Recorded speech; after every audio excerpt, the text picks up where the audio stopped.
Good afternoon. Welcome to ParaMOOC 2023. A course like ours needs an organizing team and support from a foundation. We're grateful to the Parapsychology Foundation, and I'm grateful to my colleagues on the organizing team, Brian Williams and Natasha Chizis.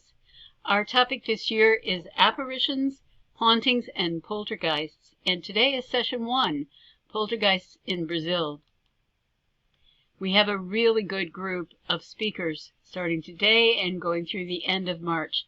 Fatima Machado is the person you'll be hearing from today, and I will be telling you more about her biography as well as more about the talk that she's going to give us today. I hope you enjoy it. About Fatima Machado, she's an extraordinary person, and don't you dare blush. Fatima is a clinical psychologist who has a PhD in social psychology and in communication and semiotics. The focuses of her research have been clinical management of anomalous and/or religious experiences, psi experiences, mainly poltergeist and haunting cases as well. She is one of the coordinators of the InterPsi Library of Psychosocial Studies. And then the qualification is belief, subjective, culture, and health at the Institute of Psychology at the University of Sao Paulo. Now I'm going to give you a little bit of the preview of what the talk is going to be about. Poltergeists are intriguing because they challenge our understanding of anomalous physical events and raise questions about our relationships with the environment, which includes relationships with other human beings. Poltergeist features can be mixed or confused with haunting cases depending on the perspective of the explanations given to the observed or narrated phenomena. In this presentation, concepts of poltergeist and hauntings will be reviewed with special attention to poltergeist cases. Explanatory approaches that prevail in Brazil will be focused on, with comments on some Brazilian cases and their social repercussions according to the function and meaning of anomalous occurrences as they are perceived in different approaches.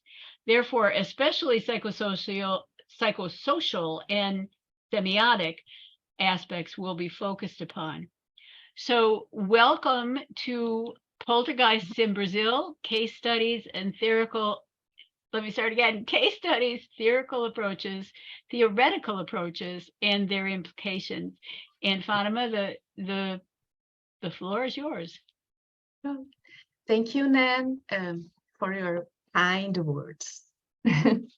It's an honor to participate of the 2023 ParaMOOC, focused on a topic that Carlos Alvarado had chosen: ghosts, apparitions, poltergeists, and hauntings. I'm very touched by that ParaMOOC this year is in March in honor of Carlos' birth month. He was a very productive researcher, reader, and writer, and a great friend. Wellington Zangari, my husband, and I had really good moments with Carlos Alvarado and Nancy Zingrodi as friends and colleagues, and I feel a great responsibility for being the first speaker of this series of lectures. Before starting my presentation, I would like to thank Nancy, Natasha, and Brian for being such a great organizing team, and Lisette Colley and Parapsychology Foundation for supporting this activity. Trying to follow the lead of Carlos Alvarado, as Nancy mentioned in the opening session, in my talk I'll present different perspectives on poltergeist phenomena that prevail in Brazil, as Nancy said, and I intend to do it in an accessible way to reach not only researchers, but also general audience. I intend to give you an idea of how poltergeist phenomena are popularly seen in Brazil, the implications of different theoretical approaches that offer explanations to the phenomena, and how they are imbricated with psychosocial aspects concerning people involved in the cases and society in general. I am trying to do my best with my strong Brazilian accent, And I hope my English is okay enough to be understood. Sorry in advance for any mispronunciation or grammar mistake. I thank Nancy for editing my slides. Okay, so let's start. So we are here on a Wednesday, starting a series of lectures about apparitions, hauntings, and poltergeists. Such a light topic, don't you think? Usually people are afraid of these things, but we are here facing them. They are frightening, but also interesting, intriguing, challenging. And I bet this is the reason why we are here talking and hearing about them today. I'm sure that most of you, if not all of you, have already heard reports of haunting and poltergeist cases or ghostly events experienced in daily life by ordinary people. At least in Brazil, this is quite common.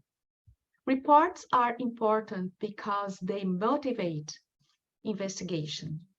And investigation can follow two different directions, focusing on experiential aspects in a phenomenological approach, or focusing on factual or objective aspects, investigating anomalous processes possibly involved. Both directions are intimately linked to field studies. Ideally, both directions should converge and complement each other, but unfortunately, it does not happen, at least not adequately most of times. I'll come back to this point later. As this is the first presentation of a series of presentations about hauntings and poltergeists, I would like to briefly review the difference between poltergeists and hauntings, since poltergeist features can be mixed or confused with haunting cases depending on the perspective of the explanations given to the observed or narrated phenomena. In general terms, according to reports or according to the patterns observed from field investigations, among other peculiar features, hauntings are basically related to places and poltergeists are basically related to people. This is a didactical-like distinction, while sometimes we cannot precisely classify some reported cases, especially concerning physical occurrences observed in places said to be haunted.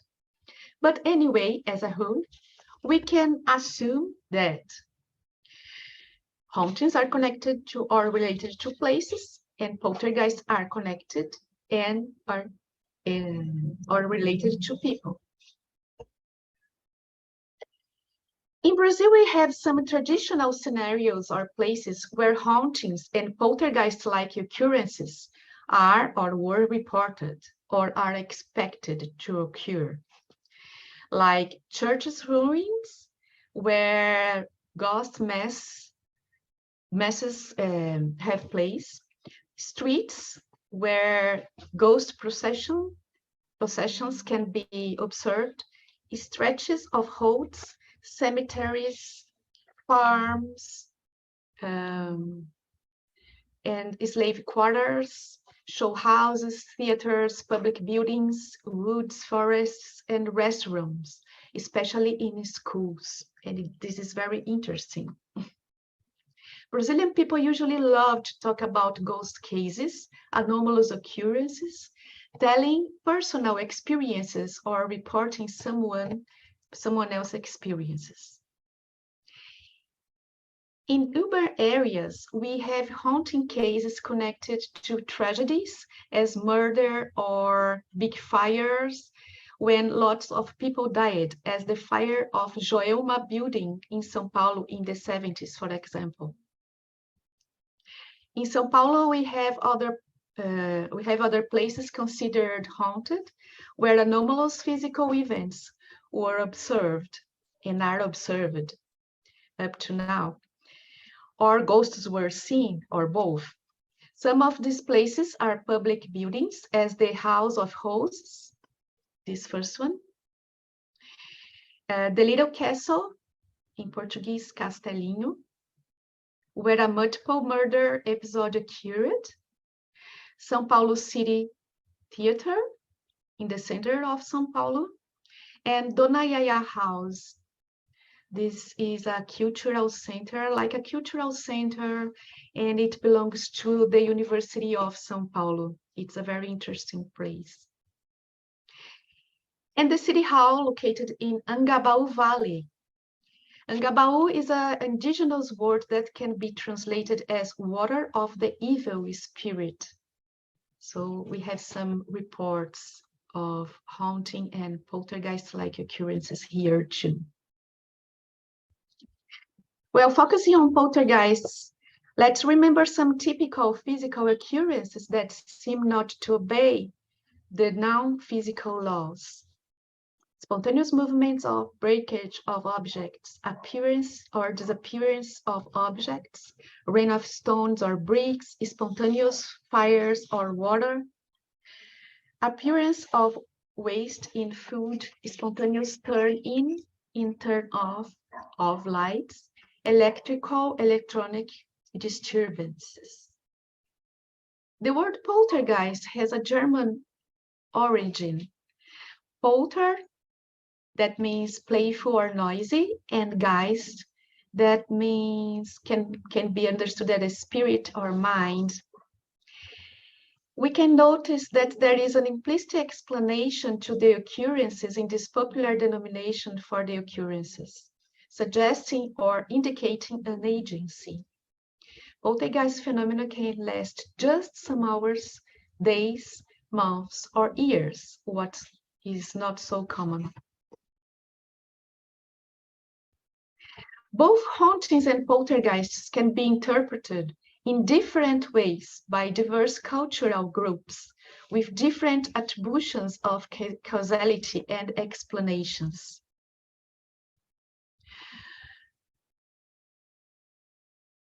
Hauntings and poltergeist occurrences are counterintuitive because they do not obey physical laws. They do not seem natural. They are astonishing and require searching for meaning and an explanation. Attributions to external agency are easily done. Attributions to something beyond me, something supernatural. The interpretation is influenced by culture or belief systems. And you can see here a scheme with this process of interpretation of the cases. Anomalous experiences are frequently interpreted as religious experiences or experiences explainable in a religious frame of reference in Brazilian context, and I believe in other contexts too. In Brazil, in urban areas, interpretations are more often related to beliefs in disembodied spirits, evil agency, and urban legends. This image here, this photo here, was taken from a Brazilian soap opera. And in the story, the blonde guy played a spirit that was interfering in the other guy's behavior. So it reflects another explanation given to poltergeist occurrences. In the countryside, interpretations and attributions are especially related to folkloric characters who supposedly act according to the beliefs of the region where they were originated. In the map, we have images of some Brazilian folkloric characters. I cannot go through all of them today, but just to illustrate this kind of interpretation of phenomena.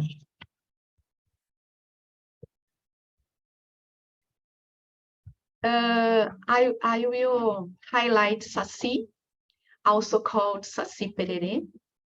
Saci is the main Brazilian folkloric character connected to poltergeist-like occurrences.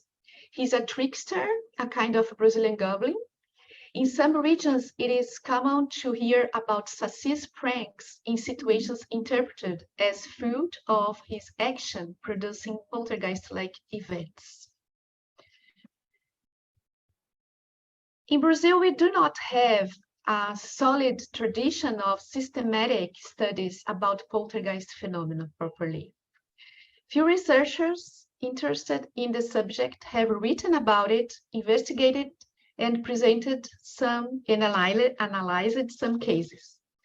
Poltergeist seems to be the last explored psi phenomenon, although they are so interesting. Probably it greatly happens because they are hard to investigate and not so common to be found. Concerning theoretical approaches to poltergeist cases, we can highlight three approaches that prevail in the country. Two of them are not scientific, despite their proponents defend them as scientific-based. They are in fact based in religious ideas, Spiritist and Catholic ones, that underline their explanations to poltergeist cases, as well as to other parapsychological phenomena, and propositions to manage the cases. The third approach, which I call academic, but could be called scientific or something like that, is marked by being submitted to the principles of the methodological skepticism, attentive to the scientific method, with no connection or compromise with indoctrinate religious ideas or supernaturalist perspectives a priori. Certainly, religious-based theoretical approaches are the most popular in the country. Let's see those approaches.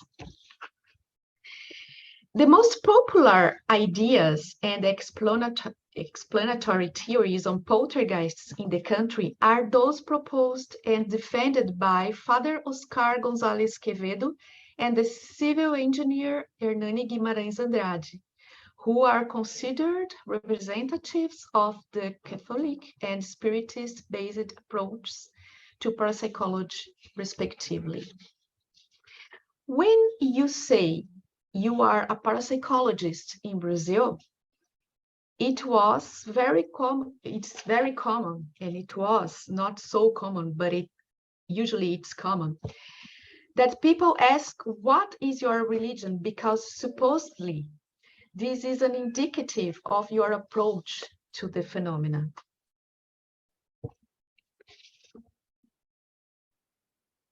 Let's focus on Andrade theory first. And here I call it spiritist, but he proposes it's not religious. His theories and explanations are not religious, but we can notice that the spiritist religion underlies his ideas. Based on Carl Zonner's theory of the existence of a fourth dimension, Andrade postulated that it is possible for things and entities to exist in a fourth dimension. Look, I would like to call your attention that this is not my perspective, but I am telling you what's happening in Brazil and what perspectives prevail, three kinds of them, and this is one of them, okay? So I'm just telling you what he thinks and his followers accept as explanations for this phenomenon. So entities would be in the fourth dimension, would be incorporeal agents involved in extrasensory and psychokinetic parapsychological occurrences. Andrade calls psychobiophysics his holistic and spiritist-based conception of parapsychology. In his writings, especially in newspapers and magazine writings, he used pseudonyms. He signed his texts as Goldstein and Lawrence Blacksmith, when defending Spiritist ideas more openly to protect himself from verbal attacks in the fierce war of words between Catholic and Spiritist defenders of approaches to parapsychological phenomena, occurred especially from the 60s to the 80s in 20th century. In Brazil, Spiritists and Catholics used parapsychology as a tool, and still use parapsychology as a tool or a way to defend their own faith as scientifically based. Let me tell you that Spiritists were legally persecuted for a period in Brazil. Spiritist practices were considered misdemeanor crime for a period in the 20th century, among other reasons, because they were considered harmful to people's mental health. Andrade usually mentions and relies his ideas on authors inclined towards Spiritist hypotheses to explain poltergeist phenomena and other parapsychological phenomena.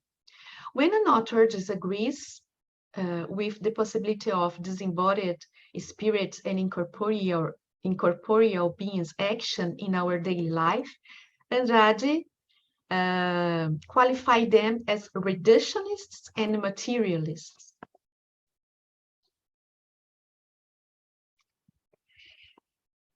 In his field investigations, Andrade followed procedures adopted by William Rawls, taking notes, interviewing people, and looking for an epicenter, a person who would be the center of the occurrences. But Andrade considers that poltergeist phenomena can be caused both by a central person, the epicenter itself, and by the action of spirits and the use the energy of the epicenter. In his analysis of poltergeist cases, he considers especially two main points: intentionality, that is, how intelligent manifestations of poltergeist case occurrences are, and the possible connection between phenomena and the practice of sorcery or black magic. Andrade claims that in many cases he investigated, especially those in which spontaneous combustion, spontaneous fires happened, or as he says, pyrogeny, black magic would be behind the events, would provoke the events. According to Andrade, there would be four basic conditions or components to unleash poltergeist occurrences, in fact.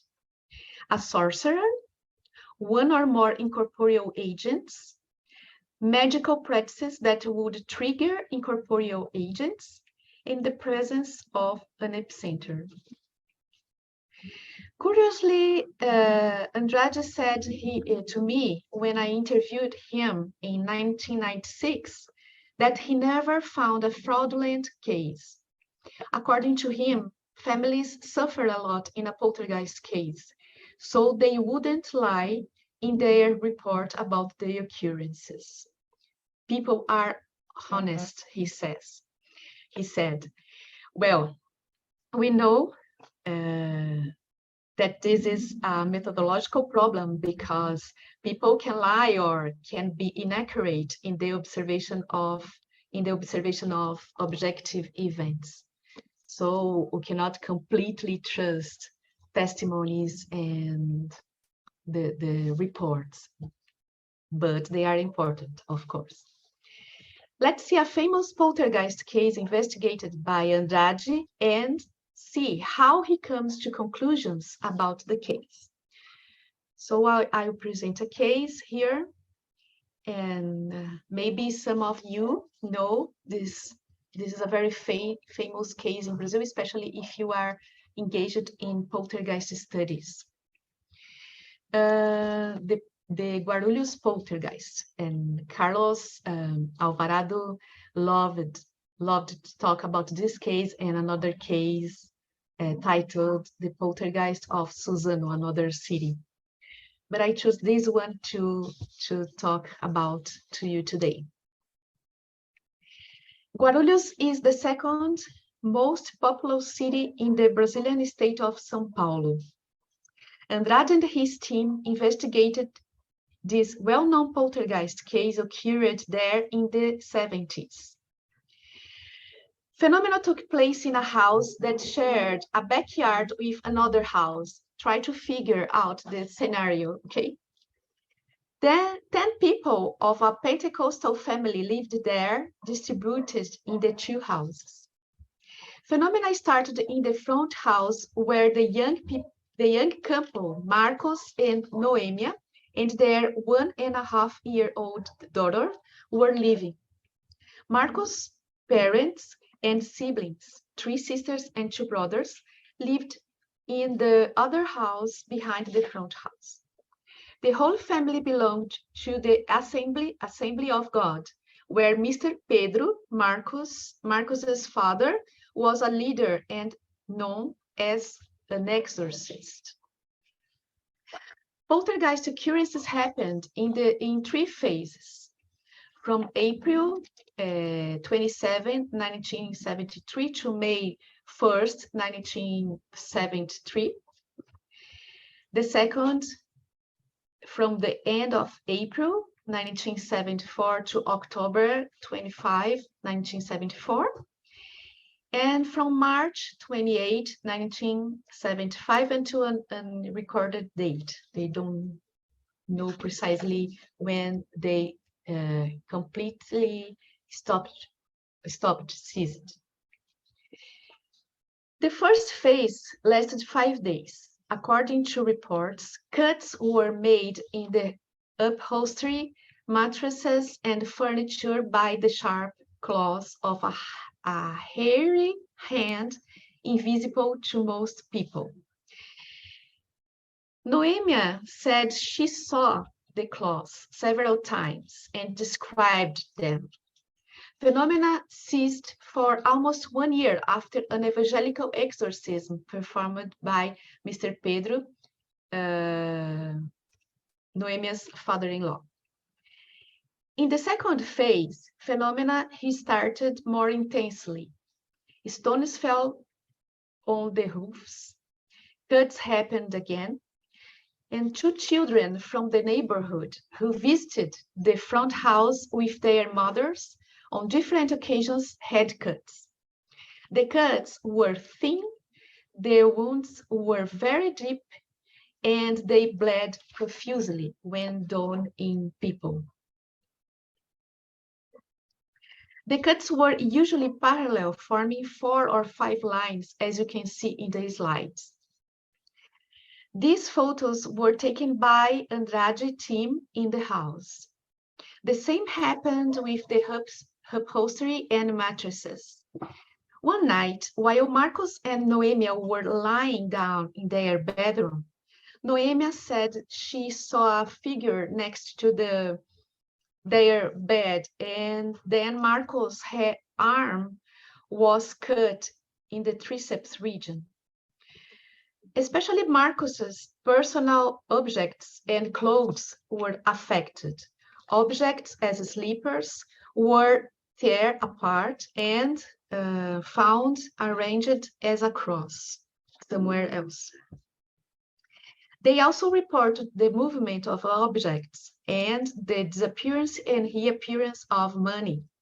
But money did not disappear if it was kept in Marcos' pocket. Rosemary branches appeared around the house. By the way, the disappearance and reappearance of objects is considered by Andrade as a proof of the existence of a 4th dimension. Supposedly, the objects would go to the other dimension and then come back, something like that. Knocking sounds on the walls used to precede poltergeist occurrences. Marcus, Noemia and their 1.5-year-old daughter moved to Noemia's parents' house in Natural Alvim, another district of São Paulo. Noemia was then pregnant with her second daughter. Poltergeist occurrences followed them and were witnessed by people from their church who offered them spiritual support. Spontaneous fires and explosions in electrical appliances began to occur. According to Andrade, these occurrences are typical of cases in which sorcery and black magic are involved. After their second daughter was born, Marcus and Noemia moved back to another house in Guarulhos, where the phenomena also occurred. Religious objects like Bibles were completely torn up. The eldest daughter was frightened and said she saw animals on the top of the wardrobe and around the house at night, and she started to have frequent hysterical attacks. The same happened later to the youngest daughter. The girls were submitted to medical examinations and nothing abnormal was detected. Again, the family asked for help to their religious group. They went to their house, the religious group went to their house. Someone wants to say something? Because I heard a sign. No? Okay. So the religious group went to their house with Mr. Pedro, Marcus's father, and they prayed as an exorcism, asking God to remove the demon from there if he was causing the poltergeist occurrences. Then the phenomena ceased for a long period. The third phase began with movement and breakage of objects and falling stones. The rain of stones coincided with explosions caused by a nearby quarry. Do you understand quarry? A place where stones are exploded for some purpose. However, Andrade considered the quarry far enough to rule out the possibility that the stones had come from there. However, Andrade considered that the bang of dynamite was stimulating or activating the poltergeist. The family moved again, but the phenomenon followed them, especially spontaneous fires. Candles were found burning in the corners of the room. The occurrences coincided with the arrival of Elsa, a young human who had already worked as a maid for the couple. Elsa had been rehired to take care of the children, but Marcus sent her back home because Elsa started to be attacked too. Andrade considered the case as an authentic and perfidious persecution of an incorporeal evil agent that insisted on disturbing them, aiming to drive that poor family to despair. Fraud or any other naturalistic explanation were not considered. Because of the type of occurrences, Andrade and his team tried to find what they considered an essential element, the action of black magic. Marcus was convinced that his family was a victim of black magic, and he attributed it to the visit of two strange women who had been in his house once. So he started to look for where the black magic could have been introduced in that context, let's say this way. So Andrade and his team found what they were looking for to corroborate their theory about the case. According to Andrade, the family seemed to live in perfect harmony. Psychological tests were carried out on Noemia, and no psychological problems were detected. So Andrade ruled out her participation as a poltergeist agent in the case. This is curious. Andrade also considers a psychopathological view of poltergeist agents, as we will see in Quevedo's approach. Andrade concluded that the Carolus poltergeist was a resultant of black magic mixed with the action of an incorporeal agent seen by some testimonies. Now, in my opinion, he jumped into this explanation, anchored in his previous supernaturalist belief about the modus operandi of the phenomenon, disregarding important elements that should be investigated in deep. As mentioned before, Andrade's ideas are supposedly based on physics and biology, and also on his convictions about the existence of spiritual entities and supernatural forces. But I have to remember you that from the spiritist point of view, spiritual entities and forces are considered many times part of nature. They are expected to act in our world. I do not feel competent to discuss his physical theoretical basis to describe how psychokinetic events would occur, but I think it would be interesting to reveal his writings and check information and his arguments. This is a suggestion for those who know physics in deep and can read his writings and maybe do a review. So let's see now Quevedo's approach, or as I call here, Quevedo's Catholic theory. Let's talk about the concurrent, most popular perspective, the Catholic-based approach of Father Oscar González Quevedo.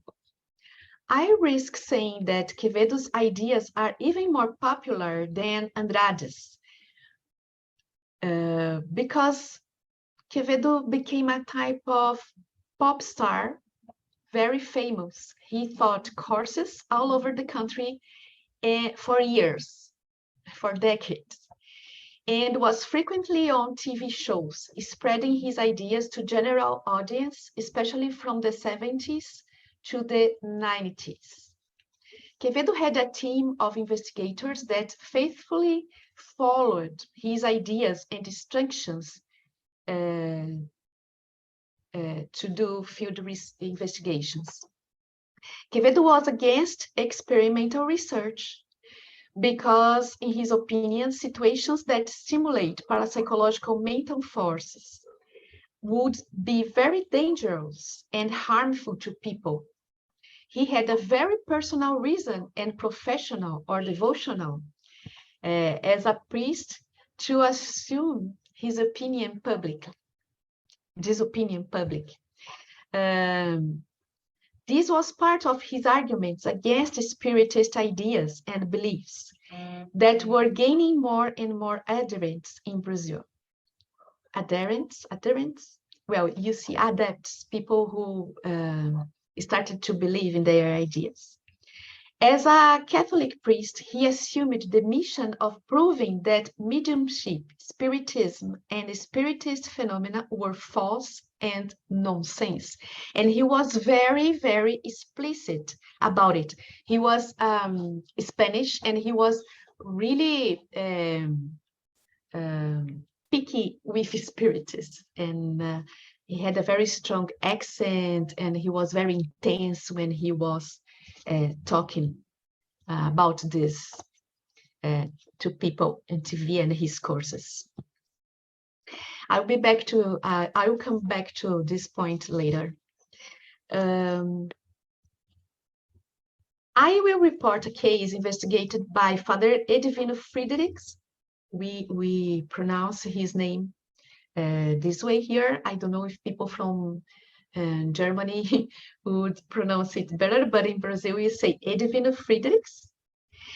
And Friedrichs was a member of Quevedo's team, and later, after I present the case, I will talk briefly a little bit more about Quevedo's explanations to poltergeist cases, okay?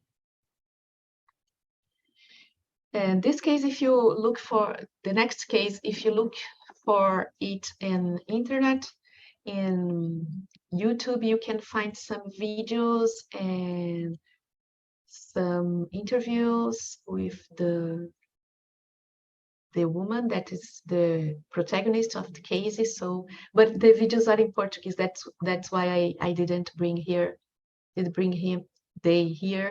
to show to you. But you can see the images. In April 1988, in Santa Rosa, Rio Grande do Sul, the press reported that Leonice Fitz, 13 years old, was able to move objects with the power of her mind and burst light bulbs, among other anomalous phenomena. Shredded papers began to appear under Leonice's bed. Noises in the walls were constantly heard. Light bulbs exploded.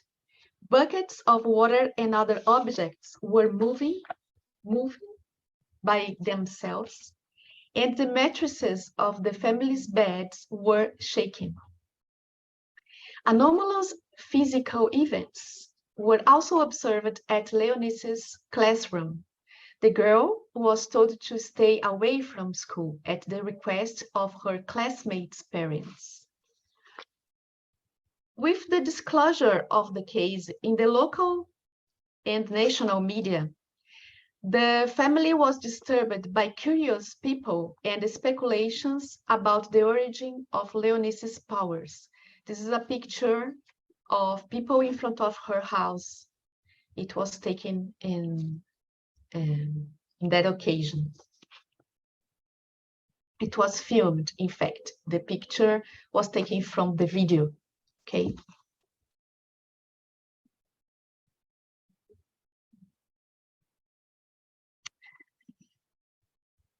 People stood in front of the Fitz family house trying to see poltergeists events in action. The house and the girl became a kind of tourist attraction. Some people invaded her house looking for Leonice, and she was called Poltergeist Girl and Ghost Girl, as many people thought she was possessed by a spirit, an evil spirit. She was socially stigmatized. Because of the repercussion of the case, the mayor of Santa Rosa decided to ask Father Edwin Friedrichs' help. Friedrichs was a member of Oscar González Quevedo's team and followed up the case until the end of the 1980s. Since the very beginning of his intervention, Friedrichs explained to Leonice and her family that those were telergy phenomena. What meant that they were natural parapsychological phenomena. Then the family became a bit calmer because they had got a specialized answer about the nature of the phenomenon. According to Quevedo's perspective, telergy would be a physical force or fluid governed by the unconscious of a parapsychologically gifted person. When telergy is externalized, it can make objects move at a distance. Therefore, telergy depends on and is linked to the living. There would be no spirit from another world acting. In Quevedo's perspective, poltergeist phenomena would be mainly related to age, adolescence, linked to big hormonal changes, similarly to Carrington explanations for poltergeists proposed in the beginning of the last century. In a very popular idea about who poltergeists events affect or who is in the center of poltergeist cases. Curious people continued in front of the Fitz family house, and supernaturalist speculations continued to be spread, though. Father Friedrichs took the family to another city and performed a treatment based on talking, prayer, information about the phenomena according to Quevedo's approach. To block the phenomena and balance Leonice's supposed externalization of telergy, called by Quevedo psychorrhagia. I will come back to this term later. Poltergeist occurrences diminished and were controlled in a certain way, but they did not cease completely. This is Leonice in different phases of her life. Leonice decided to be apart from social life until the case was forgotten. Years later, she got married, and her husband witnessed some of her psychokinetic abilities, albeit with more discreet manifestations. Leonice worked as a maid in different houses, but she couldn't keep her jobs. She was fired as soon as the employers found out who she was. They were afraid of her powers. Leonice told in an interview that while she was working in a house, an iron got hot by itself, even though it was turned off. On another occasion, the burners of a gas stove lit without being activated. Employers got frightened. In 2002, in an interview, Leonice said she still had her psychokinetic abilities, but she did not like to provoke poltergeist events. She always wondered why she was different from other people. She did not like to remember what had happened because those things messed up her life. Leonice died of cancer in June 2010 at the age of 35. Well, let's see a little bit more about Quevedo's explanation to poltergeist phenomena. And I again say that this is not my approach to the phenomena, but I'm telling you what Quevedo's thought and wrote about the phenomena and how his research team and followers deal with poltergeist phenomena in the country, okay? As mentioned, according to Quevedo, poltergeists are provoked by telergy. Telergy would be a kind of fluid, as the fluid named by Franz Anton Mesmer as animal fluid, that would emanate from someone's body and act in the environment or directly on the body. Quevedo considers that the great proof of the existence of telergy is given by the observation and analysis of its effects. He says the same fluid received various names down centuries of speculations around its nature and potential. Besides Mesmer, Quevedo also mentions Ferdinando Carzamali, Emílio Servadio, William Crawford, William Crookes, Eugene Osti, among others, whose research work somehow corroborates his ideas according to his interpretation, of course. Let me tell you that Alfonso Martinez Taboas has written about Quevedo's tendency of using references in biased ways in favor of his ideas. So, of course, I'm telling you what Quevedo says. So we have to be careful about his reference and how he understands the authors he mentions. The term telergy was first proposed by Frederick Myers to name what now we call telepathy, direct communication between minds. In this sense, telergy, tele meaning far, and ergon, action, or work, would designate the excitation that motor and sensory centers should undergo. Later, Myers expanded the concept to include the force capable of causing movement of matter. So that's why Quevedo chose this term. As I mentioned before, Quevedo was against parapsychological experiments, as he considers that forcing parapsychological occurrences in laboratory can drive people crazy, literally. However, in his writings, Quevedo praises experiments carried out by some researchers and defends the recognition of these experiments by the scientific community in general, because they corroborate his telergy hypothesis, in his opinion. According to Quevedo, the nature of telergy is unknown, but what really matters is that it exists, and this is proved, again, in his opinion. So telergy would be the physical force that provokes poltergeist events when a psychorage, similarly to a hemorrhage, when a bleeding occurs, but it's not blood, it's a psychical process. Telergy would escape to the environment as a result of psychic dissociation, configuring a psychological breakdown. Quevedo clearly has a psychopathological view of poltergeist cases, despite he calls the focus person as parapsychologically gifted.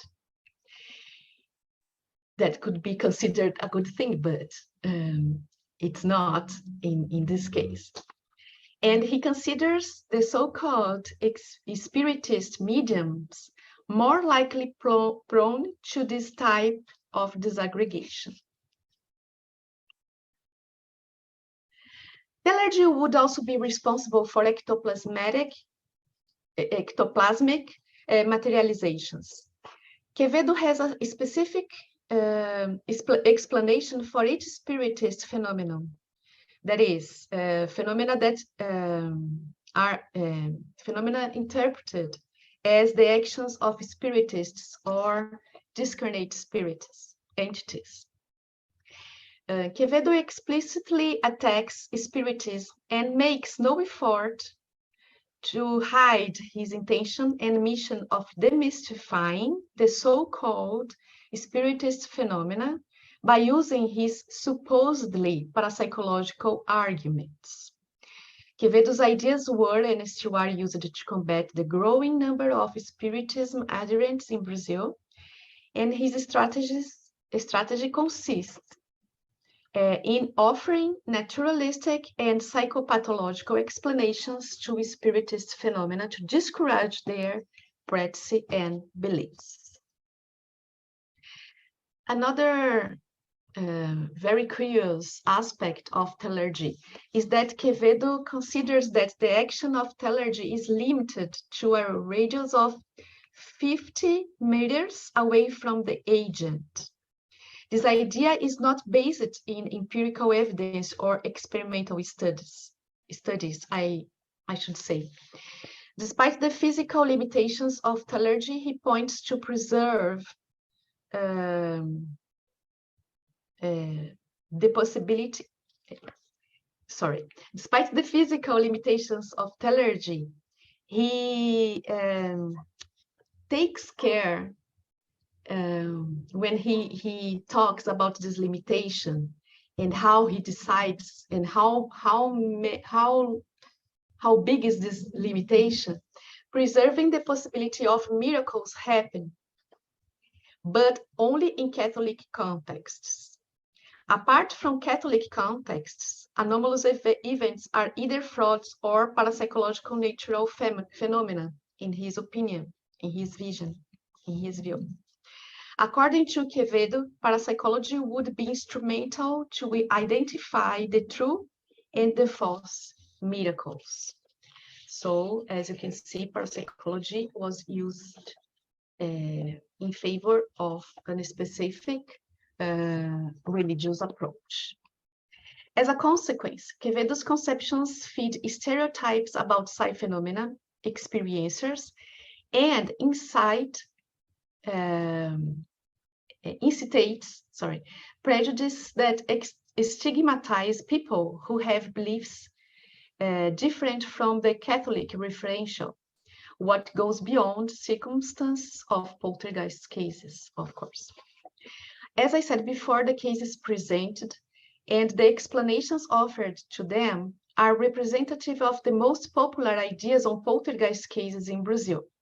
Despite religiously biased, both Andrade's and Quevedo's approaches are intended to be scientific according to their proponents. The mixture of parapsychology with religious aspects and agendas of each presented approach was a key factor to difficult the academic insertion of studies of parapsychological phenomena in the academy. Despite that, although in Brazil we still do not have an accredited graduate program nor a research chair for the study of parapsychological phenomena, I say that good steps were given to guarantee space for carrying out research that fit the requirements of the scientific method. Part of this history was told in a recent article published in the Journal of Anomalistic when I talk about my career and how we manage these questions to conduct research in academy. Finally, I would like to present and briefly comment on a third approach to poltergeist cases, extensive to cases of anomalous experiences in general, which is my approach and outlines the work of the laboratory I run with Wellington Zangari, the InterPsi Laboratory of Psychosocial Studies, Belief, Subjectivity, Culture and Health at the University of São Paulo. Our perspective has been seen as a third way for psi research and studies, and it has, in the country, in Brazil, of course, I'm talking about our context, and it has been spread in the country. In fact, it is more properly a perspective, a posture, than a theoretical approach, I should say. Talking more specifically about poltergeist cases explanations based on psychodynamic theories, talking more specifically about the cases and how to approach them, explanations based on psychodynamic theories stands out. Poltergeist events would be a means of expressing tensions of the case protagonist, but it does not explain the modus operandi of anomalous physical events. We focus experience and its consequences to the experiencers. This helps to understand motivation and meaning involved in the process. Cognitive aspects are also addressed, independently of the genuineness of anomalous poltergeist type occurrences. They are implicated in how we interpret the world and its occurrences, how we find meaning for daily ordinary and extraordinary experiences. Regarding specific poltergeist studies in the academic scope, I highlight my master's and doctoral research, since I am not aware of other research on poltergeists carried out in Brazil, conducted in graduate programs. I would love to know about other Brazilian academic studies. So if someone has heard about other studies in this area in academy, please tell me. In my master's thesis, I studied the use of parapsychology for the defense of the Catholic and Spiritist faith in Brazil, focusing on Andrade and Quevedo's perspectives for poltergeist cases in comparison with William Rawls' approach. William Rawls, a very important researcher of poltergeist cases. In my PhD dissertation in communication and semiotics, I investigated the function and meaning of poltergeist events from a semiotic point of view based on Charles Sanders Peirce's theory of signs. I will not get in details about how I used the theory now. For the purpose of this presentation, it is important to say that I was interested in how poltergeist events work as signs, as meaningful elements, and their role in the context of people involved in the cases. Signs here have nothing to do with astrology, so they are particles of meaning, elements of signification, okay, in the cases. I should say that I do not consider poltergeist occurrences as events connected to a person only. I consider the event as the result of a group interaction, a group context in which we can find a protagonist, but also fundamental supporting actors are responsible for the dynamics established in the case. In this sense, poltergeist events communicate or disclosure conflicts, indicate tensions in certain directions. They work as a language. Their function is to express and communicate when, for some reason, a conventional way of expression is not working or cannot be used.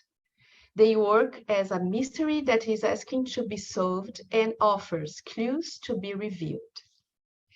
In this sense, if researchers and people in general usually restrict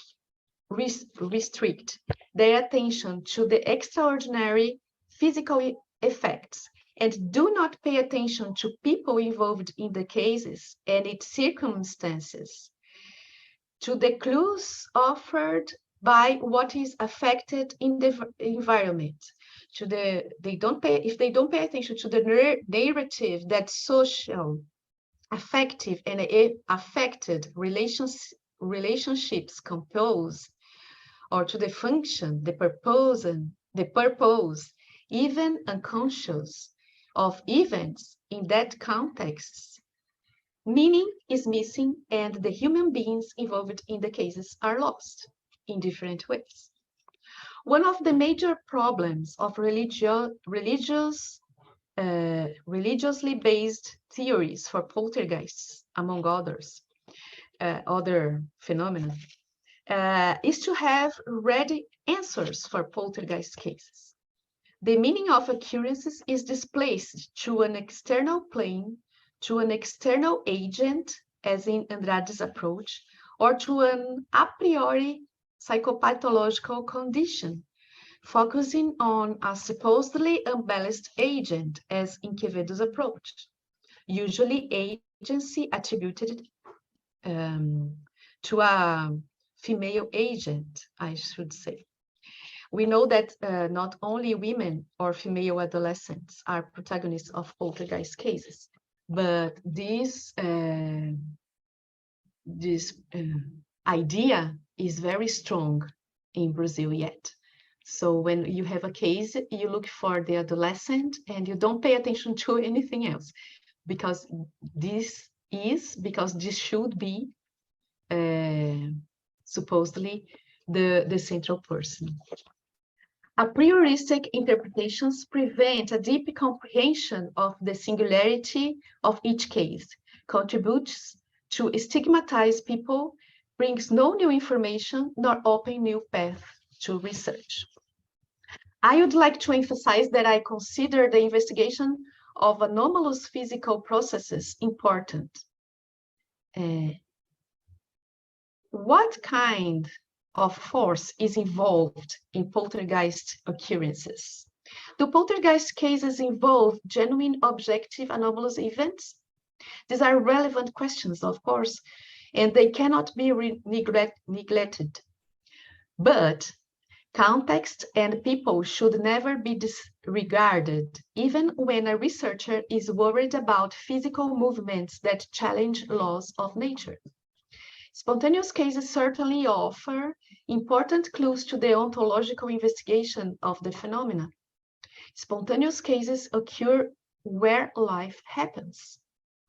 The need, idea, or desire of investigating what kind of force we are dealing with comes from the confrontation with the spontaneous insistence of case occurrences.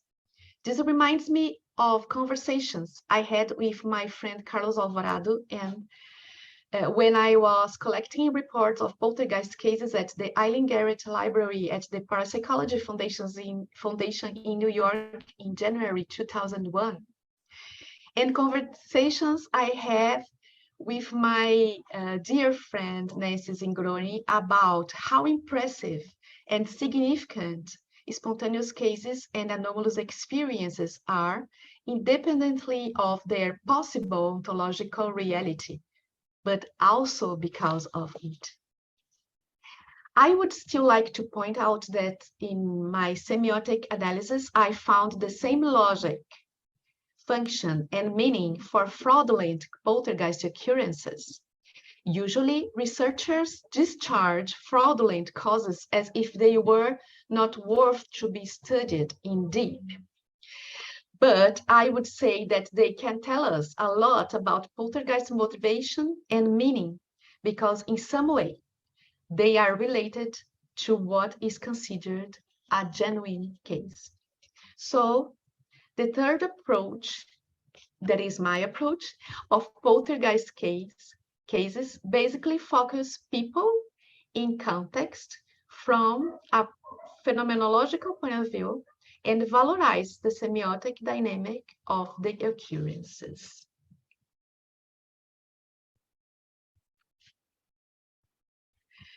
I would like to make some reflections on some crucial ethical questions regarding how to deal with feelings, cultural references, and interpretations concerning a poltergeist case, because these elements makes diversity in the regularity of patterns that make us classify a case as a poltergeist case. Talking about the Brazilian context, Brazil is a very religious country. Religious beliefs are usually part of people's identity. This leads many people to interpret their anomalous experiences from a religious point of view, and this can offer them relief since it offers an interpretative direction and a way to solve the problem, if you consider the disturbances a problem, or the mystery. A religious reference group that encompass anomalous events and consider them in a sympathetic and empathetic way, not in a pathological way, may be important. It has to be respected by researchers, what does not mean that researchers should adhere to religious beliefs. They can, because they are people as anybody else. But you don't have to have religious beliefs to study or deal with poltergeist cases. But on the other hand, religious or superstitious ideas about poltergeist process and agency can lead to stigmatization, as occurred with Leonice, who was thought to be possessed by an evil spirit.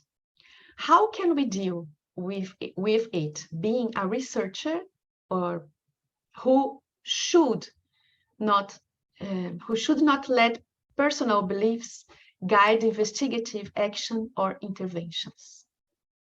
This is a question. I do not have exactly an answer for it, but I would like you to think about it. I'm almost finishing my talk, I promise.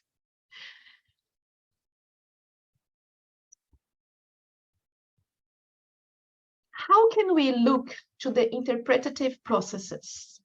Our beliefs underlie our attitudes, understood as predisposition for action. Ethical issues involve respecting cultural identity, religious identity, attention to judgments and preconceptions, and openness to listen to people, being aware of their and our own expectations and prejudices, and being empathetic. As spontaneous case researchers, we must consider these ethical issues and be rigorous in methodological terms, respecting scientific principles of serious research.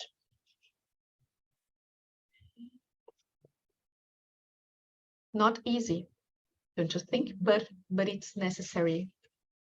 When I mention ethical issues, I'm talking not only about attitudes and actions related to the work of researchers who are supposed to be aware of this, although unfortunately, this not always happen. But also about people in general who may be involved in or hear about poltergeist cases. Again, I remember the Leonice Fitz case and its social side effects. Psychosocial aspects must be considered when dealing with spontaneous cases, because we are dealing with people in society. For this reason, opportunities as ParaMOOC, when we can talk about these topics to colleagues and general audiences, are so important. I thank for the opportunity. And to finish my presentation, I would like to emphasize once again some points. The importance, I don't know how to say exactly this word, of spontaneous case studies, and here especially poltergeist cases, because they are anomalous ways of expression mediated by beliefs and culture, and can offer clues to the investigation of anomalous physical processes, possibly involved in the occurrences. So I would like to thank you for your attention and patience, and I ask you, Nan, to continue the activity. I don't know if we have some questions. And can I stop sharing the slides? Yes, sure, of course. Okay. So now I can see better. I can see here because I was seeing just the slides. Okay. At this point, if anybody wants to turn on their video, that's okay, because we don't have the difficulty of also having the PowerPoint up. And if you would like to put questions into the chat, you can do that. And I think that Brian can let us know. And Brian, if you're still having trouble with your audio, just write that in the chat. I have it up on the other screen. Well, I want to thank you very much for this talk, Fatima. It's really wonderful that you have some. We are getting so much out of your interest in poltergeist and the notion of how poltergeist activity is a language in a way. And I love the bringing the fraudulent cases also into the discussion, because they show the dynamics and so on. There's just maybe not as Quevedo would like to say, a parapsychologically gifted person at the middle who just has to find other ways to get their points across. I think that's very important. I will put later on in the materials the link to the edited anthology that was published that you had a paper in back in the day. And if you could talk a little bit about what's in that book, because I haven't read it in a very long time. It was a very interesting set of glances at the phenomena, and Fatima's chapter, of course, I thought was the best one in it. But it really kind of brought a new way to look at the phenomena to the fore.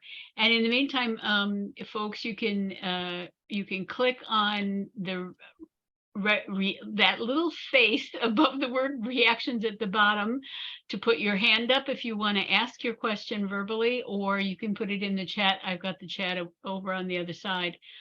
So I will see your need to be heard. So Fatima, if you would not mind telling us a little bit about of that book. Okay, the multidisciplinary perspectives on poltergeists. This is the book. Yes. Okay, so yes, I can say something, but sorry for my English, but I will try. I decided not to bring too much about that text because I wanted to give a general view of what's happening in Brazil.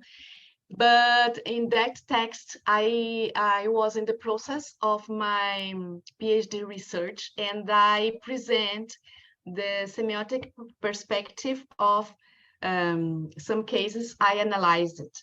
So I considered the cases as narratives, and I tried to detect which was the role of the experience, the occurrences in the narrative, and then from this using my theoretical base I adopted, I was trying to see how the occurrences and facts of the cases suggest, indicate, or represent something inside that context. So when you talk about suggesting here using this verb, we are saying that things are not clear, but they function as a sign and they suggest something. They suggest something. How can I say? Considering their appearance, and they remind you of something else, and it make people putting personal interpretation to what happens. Indication or indexes are the signs that are more objective and more connected, directly connected physically with something. So if you have physical occurrences, it doesn't mind if they are genuine anomalous phenomena or not, but you have objectively objects broken and material things happening. You not just suggest something, but we have a connection, and you can try to put together what is suggested to what really happens, to what is represented in that context. I think that speaking like that, it's very general and very diffuse, and maybe you cannot understand, but it works when you deal with these concepts and you have this kind of look at the cases, you go like a puzzle being being put in together, and you can find the the narrative of that case, and it brings you signification and how it reaches and affects people in the case. So I don't know if it's clear enough because of my English, of course, but I'm so glad that you liked that chapter. And in my PhD dissertation, I have more detailed analysis of 25 cases. So there I just showed, I think, 2 of them, because one was a genuine and the other was fraudulent. Can you hear? There is a truck here passing with a song, sorry. But maybe another is properly and this approach to them. Well, I think that's another reason why that book is so good, because you've got cases there, and I love that you mentioned that that all of us, you and Wellington and Carlos and I all had that focus on spontaneous experiences and how ignored they had been in parapsychology for so many decades, and it's still, I think, a bit of a struggle to get them to the fore, especially in the conferences and so on. Morgan, you were the first person with a hand up in the chat, so if you want to unmute yourself and ask your question or make your comment. Yeah, sure. First of all, it was really interesting. So it really. Can you turn your volume up just a little bit? Yep, you betcha. Thank you. How's that? Is that better? Yeah. Oh, perfect. That much Perfect. better. Yeah. Yeah, really great presentation. Lots of questions off the top of my head, but I noticed just how much there was this sort of overlap with religion and whatnot within these cases.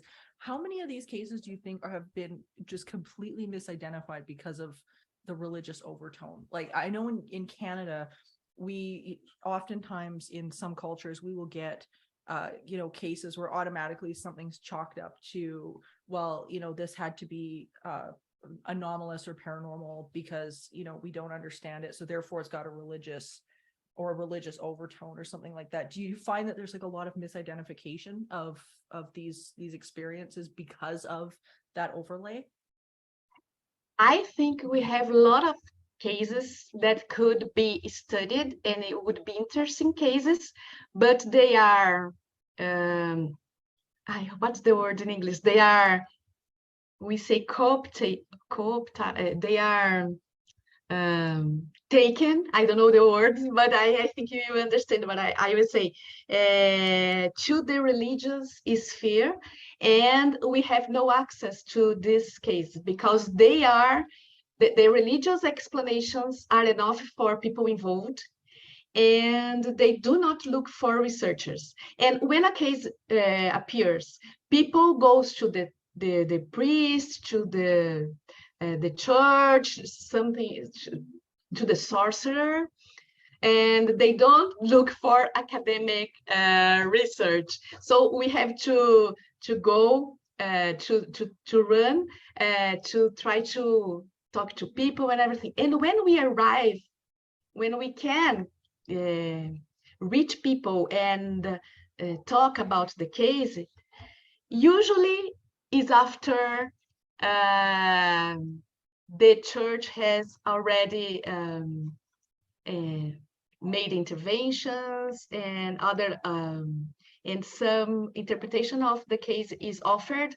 And as I said, as the cases are fruit of interactions and interpretations and situations among people, this spoils in a certain way the case, because you do not have the root case. You have a case that is mixed with many things. So it's very difficult to find a case that is not spoiled. I would say spoiled in the sense that Yeah, you that have makes sense. Yeah, contaminated elements. by the yeah. Contaminated is Yeah. a good word. That's a good And word. another good word in this context is incorporated by other ideas than the perspective that you just leave the occurrences talk by themselves. You put a perspective on it. Okay. Yeah. So when I work with a semiotic perspective, I mean that I go through the case and I'm not focused specifically in the occurrences, on them, of course, too, but I also want to know about the people and how is their daily life and the elements that are the component of the house and what is affected. So this way. And I would say that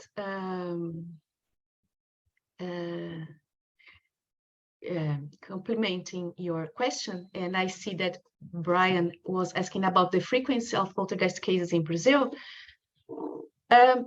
Poltergeist cases, I haven't heard about a good poltergeist case for a while now. In 2014, I heard news about a poltergeist case in the south of Brazil, but the house was completely destroyed because they thought the house was the problem. So they destroyed the house and moved it to another city, and I had no news about the family anymore. But in my PhD research on in social psychology, when I did a survey about anomalous experiences, I had 256 people, participants who had experienced at least one anomalous experience. And among them, about 30% had already have an experience related to a typical event, poltergeist event. So it's too much. I was not worried about the if it was a genuine anomalous phenomena, but they had the experience.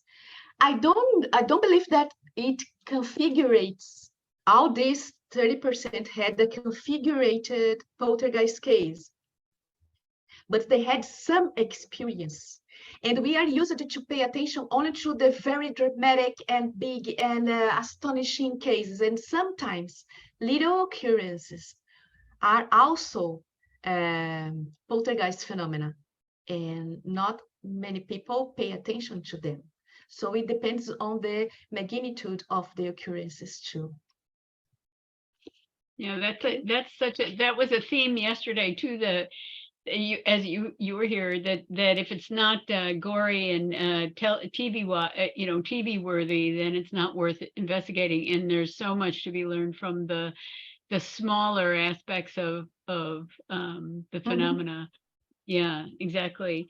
Anybody else would like to open up their video and ask anything or put something into the chat? My goodness. Well, this was I talked too much. I talked too much. No. It was wonderful. It was really wonderful. I would love to have the paper if you're willing to do that. Look at that face. Sorry. So that I could put it up in the materials for the students, and we could talk about the PowerPoint as well. I just really like that you chose Quevedo versus Andrade, because those are the two main warring kind of things that have been trying to investigate and explain for decades what these things are. And InterPsi has Quevedo's library. So there's and the place where Carlos is has the name on the library Yeah. itself, but Quevedo's collection is there, which was quite a coup for Wellington and Fatima, because it was difficult to get that, have that be a bequest. But what a wonderful thing that happened for InterPsi, that you've got that humongous library. In Quevedo was one of those people that did not allow anybody to use his library unless they were right there with him, absolutely believing every single thing that came out of his mouth. And then there were only certain books that he would let other people take a look at, which is really not what any of us would like to see. And now that material is available to anybody that comes to study with you guys. And it's very important that there's no limitations on what people can see for themselves when they go into various areas. We just need to start doing a lot more translation of the work that you guys do, to get it out there. Nan, I always say that Quevedo's library reminds me the name of the rose. You know the film about the library? I don't know if in English, the name of the rose, Umberto Eco's history about the library. And Yes, people, the name of the rose, because, right. Yes, because of the forbidden parts of library, and we have it at the university now. I don't know, Quevedo died in 2019. In January 9, and your birthday. Oh, thanks a lot. He died. Oh. And what we are doing is trying to make the library accessible to students and to stimulate people to do investigation and read about the subject. So we are working on that. And Quevedo also had a museum with some objects from spontaneous cases, and some, you look to mattresses that were burned. You see a burned mattress. You cannot see it happening, but it was. Right. It's a curiosity. It was in a case, yes, and some objects, and also religious statues and things like that were used in sorcery practices and magical practices and things like that. And people think it's very interesting, and they like to hear the stories and etc.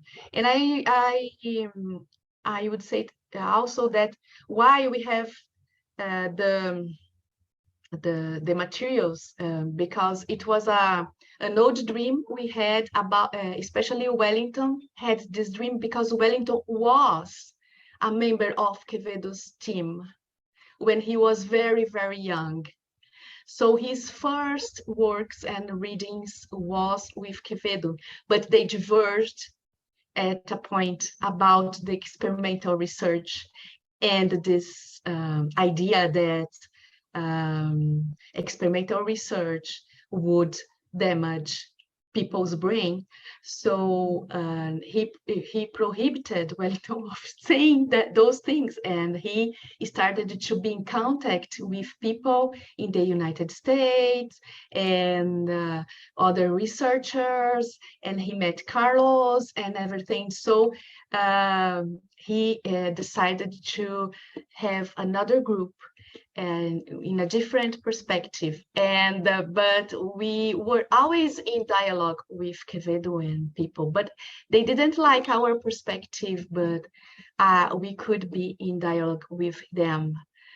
And it's so important for us to have this, because it's part of our history. And I myself had my first contact with parapsychology through Quevedo's ideas. That's why I say everybody in the country knows him, and he's a character. He's really well known, and his ideas too.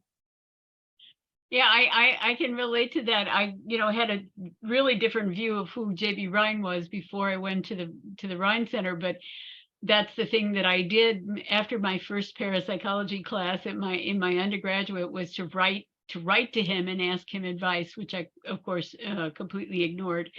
But that was the guru that you went to, and he was one of these guys that would write back to people. So for many years, I don't know where it is now, but it's safe, I'm sure. For many years, it was the letter was on my any wall of my office, whatever office it was, and then people would say, "Well, you're not a biologist. He told you to be a biologist." It's like, I didn't pay attention. Well, Lois has a comment and question. She said, to me, there are numerous areas to poltergeist activity: ghost involvement, human abilities, ghost and human interactions, much misinformation, and we just don't know what the total reality is. Then there are the variables such as belief. A friend of mine lost her husband to cancer. She told me that when she is angry with him for whatever reason, a ceiling fan will turn on. So he's paying attention.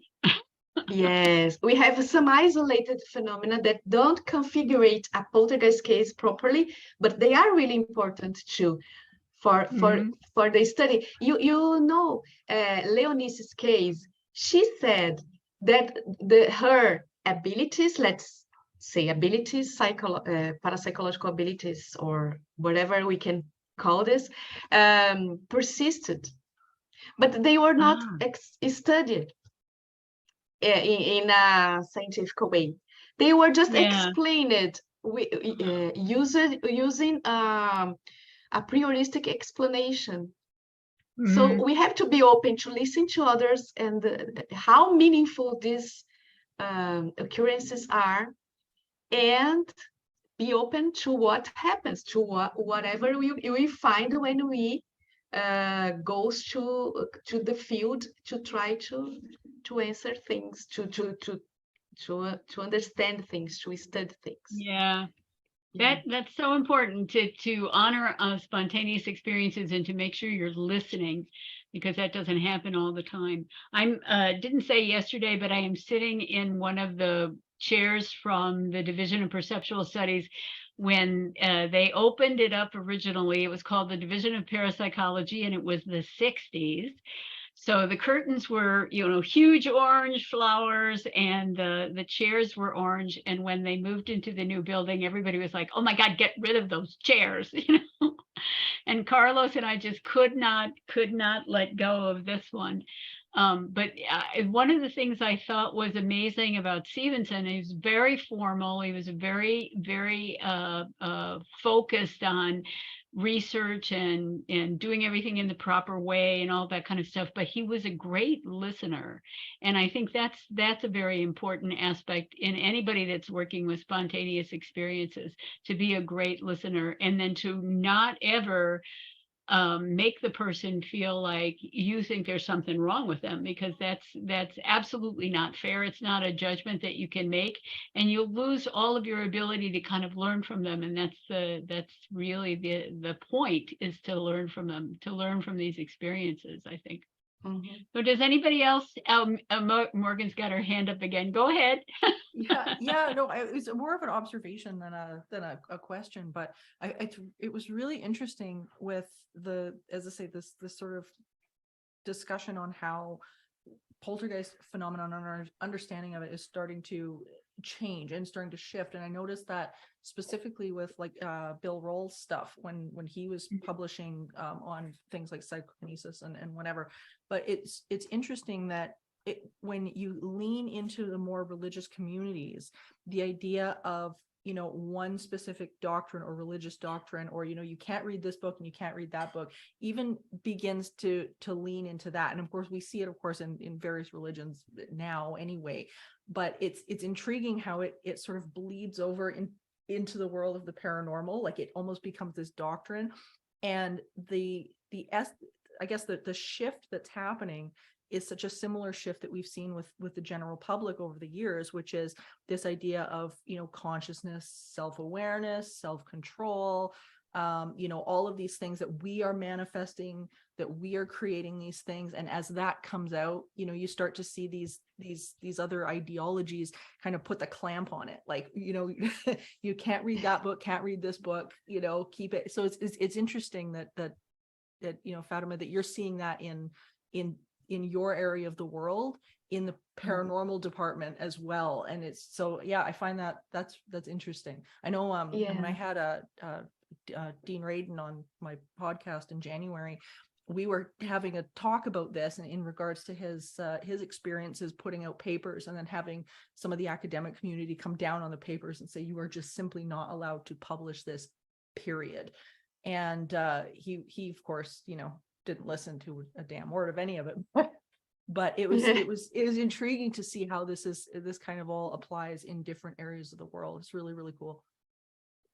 I think we have to be open to different ideas, and we should we don't have to accept them, but we can give them a chance to be investigated and maybe experimented in some way.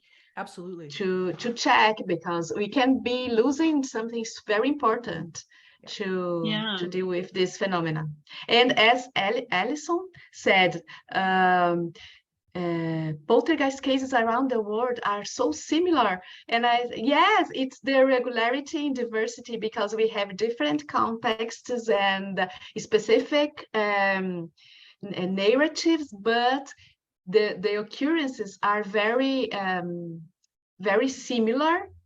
And this is the risk, that you assume that they mean this exactly the same thing in each case, and not always. And not always. Like you say, it's a language. You put it the best. It is the language, and and no matter where you go, it's going to speak a different language, and per person, the language is going to be different. So it makes total sense. It's holding the commonalities and the dissimilarities together at the same time. And Alison, I was going to make a point about Tony Cornell and Alan Gould's enormous database that they had in that book on poltergeist cases and all kinds of things. And the earliest things that they had were like 13th century, 12th century, whatever. When you look at some of the books about antiquity, such as the ghost encounter that Brian brought up in the opening session, those are from the Roman days or from Pompeii, or all these different kinds of things that are so similar to what's going on here. But then there's all this culture in which everything grows and everything is expressed, and that's really important. Alison will be giving a talk later in the Alison Journal in the series about Catherine Crowe, who wrote Night Side of Nature, published it in 1848, and brought to the English understanding, as she was saying, German and French cases, some of them quite old. And I remember Alan Gould saying that it was probably the most reproduced, most reprinted book on the planet, because now it's, everybody has a reprint of it. It's just, there's so much information there that says, as human beings, we've all been experiencing these things going back eons, but then there's the culture in which they appear and how that changes the way the person sees it and the people around them see it. And I must say, in thinking about Lanice's life, what a terrible thing that she had to suffer from her quote unquote parapsychological abilities, not get any kind of kind-hearted gaze on what she was experiencing, and nobody caring what happened to her after she came out of the limelight.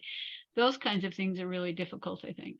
So I think it's wonderful that we've got this kind of more open understanding of the differences between peoples and cultures and history and all of that when we're looking at the spontaneous cases. I think they're very important. Louisa Rhine always used to say that she took on the spontaneous cases because she had young kids, and that was the thing that JB said she should be doing.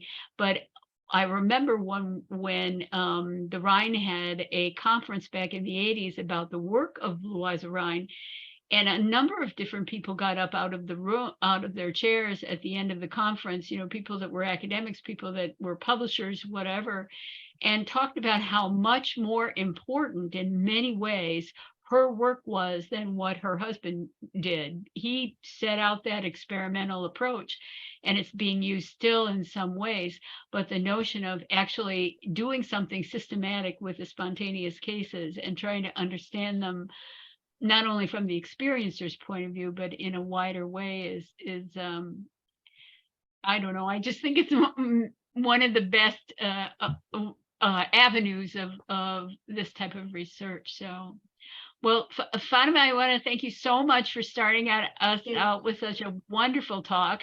I think it was really terrific, and I'm looking forward to editing it tonight because I get to watch it all over again. I think it's just wonderful. And I will, in the opening session, or in the outro rather, of the video that goes up on the ParaMOOC playlist tonight, I will also let you know who the next speaker is and what's happening, but you can always go to the schedule that hopefully everybody's got. I've been trying to get it out to everybody. You want to do that https:// before you do parapsychologyonline.org, because if you do it without, sometimes it goes into I don't know what, but you get the actual website if you do that. And there's a schedule there and lots of information that you can get for what's going forward, and then we will see what we can put up for download from Fatima, and anything that you would like to recommend as well for the readings, because I have not set up a reading list as yet.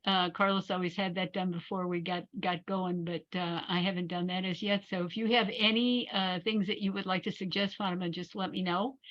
And thank you all for coming today. And yeah. You prefer, of course, references in English, because I have some in Portuguese, yes, but no. it's better if it can, like the chapter you mentioned, for example. Yeah, I think it's fine to emphasize English, because most of our people are English speakers. But we have an awful lot of folks that have signed up and weren't able to come into the live sessions, who are from a variety of different cultures, including a couple of people from South America and some Brazilians besides you. So anything that comes to mind, we'll get that onto the list, because I think that's important for everybody. So, well, it's almost 3 o'clock. So thank you very much, you guys. And I really appreciate you having been here. And thank you, Brian, for watching the chat and participating, even though he's having audio trouble over there. And we will see you at the next event. Thank you so much. Bye-bye. Thank you. Bye. Thank you for joining us in session 1. And session 2 is coming up soon, March 3rd. Gerhard Meyer of the Institute for Frontier Areas of Psychology and Mental Health in Freiburg, Germany, will be giving the talk Reflections on Single Case Studies using the example of 2 case investigations.